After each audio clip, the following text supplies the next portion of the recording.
₹100 का एक defence sector का स्मॉल कैप स्टॉक जो अपने हाई से 35% डिस्काउंट पर मिल रहा है और अभी 2 दिन पहले ही भारत डायनामिक जैसी कंपनी से ऑर्डर भी जीता है। तो अब सवाल है कि कोई स्टॉक गिरता है तो लोग परेशान हो जाते हैं। वहां पर सबसे पहले हम ये देखें कि वो शेयर गिरा है या पूरा सेक्टर गिरा है। तो आप पाओगे कि डिफेंस के मोस्टली स्टॉक में गिरावट हुई है, यानी प्रॉफिट बुकिंग हुई है। यानी इस हिसाब से स्टॉक के हिसाब से तो टेंशन नहीं है। तो फिर अगला काम आता है कंपनी के फंडामेंटल को देखना। तो चलिए उसी को देखते हैं। मैं किसकी बात कर रहा हूं कमेंट में बता दीजिएगा, और पहली बार आए हैं तो चैनल को सब्सक्राइब कर लीजिए, बेल आइकॉन हिट कर लीजिए। चाहते हैं साथ में कुछ एक्स्ट्रा लर्निंग करना तो 799 में यूट्यूब मेंबरशिप ज्वाइन कर सकते हैं, जहां हर वीक वीडियो और लाइव मार्केट कई सारे अपडेट मिलते हैं जो आपको एक बेहतर ट्रेडर बना सकता है। लास्ट में यहां पर लिखकर कुछ पॉइंटर्स बताऊंगा जिसको आप अपने नोटबुक में नोट कर लीजिएगा। तो जब भी किसी कंपनी की एनालिसिस कीजिएगा तो वो पॉइंटर्स आपको बहुत हेल्प करेंगे। तो सबसे पहले कंपनी की वेबसाइट पर चलते हैं कि धंधा क्या कर रहा है। तो ये है कंपनी की वेबसाइट, ठीक है, जहां पर सॉल्यूशन में कई सारे नाम दिख रहे हैं, सर्विसेज में कई सारे नाम दिख रहे हैं। तो अब इससे अगर आपको ना समझ में आ रहा हो तो हमने आपके लिए इनके प्रोडक्ट पोर्टफोलियो का पीपीटी ही लगा दिया कि भैया ये समझो कि ये सारे सामान ये डिफेंस सेक्टर में बना रहे हैं, ठीक है। आई होप स्टॉक का नाम तो आपने कमेंट में लिख ही दिया होगा। तो चलिए समझते हैं, लेकिन उससे पहले कोई बाय सेल रिकमेंडेशन नहीं है। हम सिर्फ आपको समझाने की कोशिश कर रहे हैं कि कोई स्टॉक में तेजी या मंदी होती है तो हम किस तरीके से वन बाय वन चीजों को देखने और समझने की कोशिश करते हैं। अब नेक्स्ट चीज हम ये देखने की कोशिश करते हैं कि कंपनी डिफेंस में ही सिर्फ काम कर रही है या और भी कहीं काम कर रही है। कंपनी डिफेंस के साथ अपने बिजनेस को काफी डाइवर्सिफाइड करी हुई है। अब डाइवर्सिफाइड का सेंस क्या हो गया, अपने बिजनेस का अलग अलग सेगमेंट। तो यहां पर missile defence, naval defence, ground defence, avionics, space, homeland security, automotive, telecom जैसे एक पूरा बाइफर्केशन है इनके पास, एक बकेट है। अब इससे आप क्या समझे कि कंपनी का विजन पूरा है कि भैया आगे कौन कौन से सेक्टर में ग्रोथ है, वहां वहां अपने प्रोडक्ट की एंट्री करनी है और उसके हिसाब से हमें आगे बढ़ना है। आप किसी भी कंपनी को देखो ना तो ऐसे ही सोचना, ठीक है। तो इसलिए जब हम अब कंपनी के रेवेन्यू को देखेंगे तो क्या देखेंगे, कहां से ज्यादा रेवेन्यू आ रहा है। तो हम ये देखेंगे कि भैया सेल ऑफ प्रोडक्ट जो ये बेच रहे हैं उससे ज्यादा रेवेन्यू है और सेल ऑफ सर्विस से कम, यानी 89% प्रोडक्ट बेच के और 11% सर्विसेज से आ रहा है। अब फिर देखेंगे कि क्लाइंट कौन है इनका। तो किसी भी कंपनी में ऐसे देखो तो अब क्लाइंट देखकर आपको शायद मजा आ सकता है, क्योंकि HAL, CCMB, SCCL, NTPC, BDL, ISRO, BHEL, Tata steel, NMDC, भैया बड़े बड़े दिग्गज सारे नाम हैं। तो ऐसे ही आप दूसरी कंपनी में भी देखोगे। तो अब इससे क्या समझा कि क्लाइंट हल्के हैं या भारी है। तो अब इसके बाद हम देखते हैं फाइनेंशियल। फाइनेंशियल पे हम कहाँ चलते हैं, स्क्रीनर पे।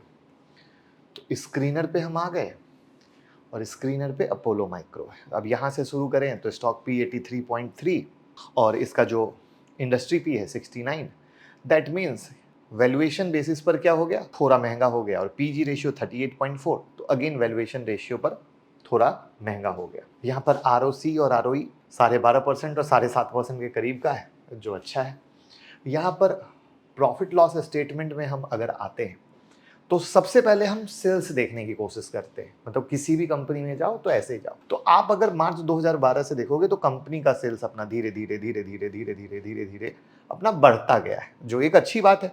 और बढ़ता गया तो that's the reason company grow की। अब प्रॉफिट लॉस स्टेटमेंट पे आते हैं और एनुअल देखते हैं। तो मार्च 2012 से मार्च 2024 तक आप सालाना ग्रोथ देखोगे तो मोटा मोटा अपना अगला बढ़ता जा रहा है, सेल्स बढ़ता गया है। ऑपरेटिंग प्रॉफिट पे भी नजर डालोगे तो अगले का ऑपरेटिंग प्रॉफिट बढ़ता गया है। ओपीएम परसेंटेज पे भी नजर डालोगे तो बढ़ता गया है। खाली देखो ये हम फोकस 2020-2021 क्यों नहीं कर रहे, क्योंकि वो कोविड का समय है। अदरवाइज यहाँ पर ये सही है, ठीक है।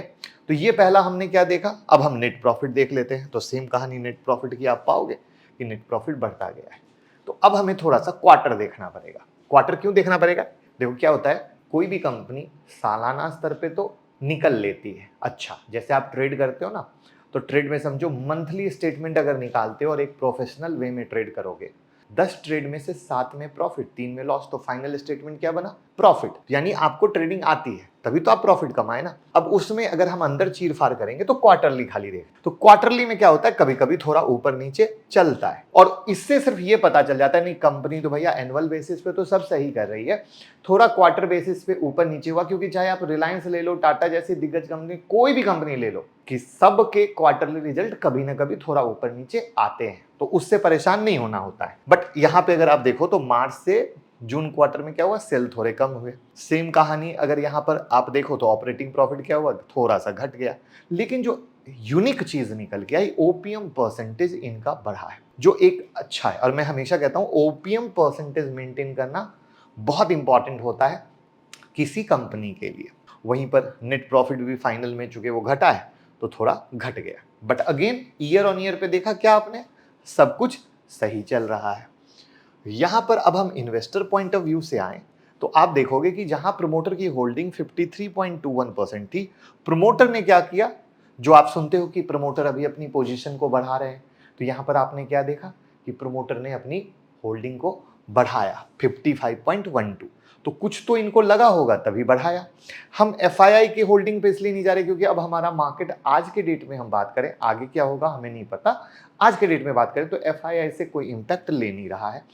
तो हम डीआईआई पे आते हैं तो डीआईआई का फिलहाल कोई होल्डिंग नहीं है और पब्लिक का 37.46% का होल्डिंग है। अब इसमें एक चीज जरूर ध्यान रखिएगा, वो ये है कि प्रमोटर ने जो अपना शेयर है 17.4% प्लेज किया हुआ है और 200 करोड़ का डेट है। अब एक और नई चीज सिखाता हूं जो इंपॉर्टेंट है, प्रॉफिट लॉस में आए, यहां पे देखो compounded sale growth, compounded profit growth. जब आप इसके 5 साल के रिकॉर्ड पे जाओगे या आप 10 साल के रिकॉर्ड पे जाओगे तो वैसा ग्रोथ नहीं दिखोगे, लेकिन जब आप 3 साल वाले पे जाओगे तो काफी अच्छा ग्रोथ देखोगे। और ट्रेलिंग 12 मंथ टीटीएम उसमें देखो तो इसका रेंज, इसका मतलब क्या हुआ कि कंपनी पिछले कुछ साल में बहुत अच्छा करी। अब इससे लर्निंग निकालो कि डिफेंस के शेयर यानी पूरा सेक्टर पिछले कुछ साल से परफॉर्म कर रहे हैं, तो यानी पिछले कुछ साल से परफॉर्म कर रहे हैं तो ये कंपनी भी पीछे नहीं रही। तो इस तरीके से सारे प्लस माइनस पॉइंट को देखते हैं, अच्छा क्या है, खराब क्या है, निगेटिव आपने देखा, पॉजिटिव आपने देखा, तब पूरी फिल्म बनाने की आपने कोशिश। तो इस तरीके से चीजों को देखें। फिर हम लोग क्या करते हैं, चार्ट पे चले जाते हैं।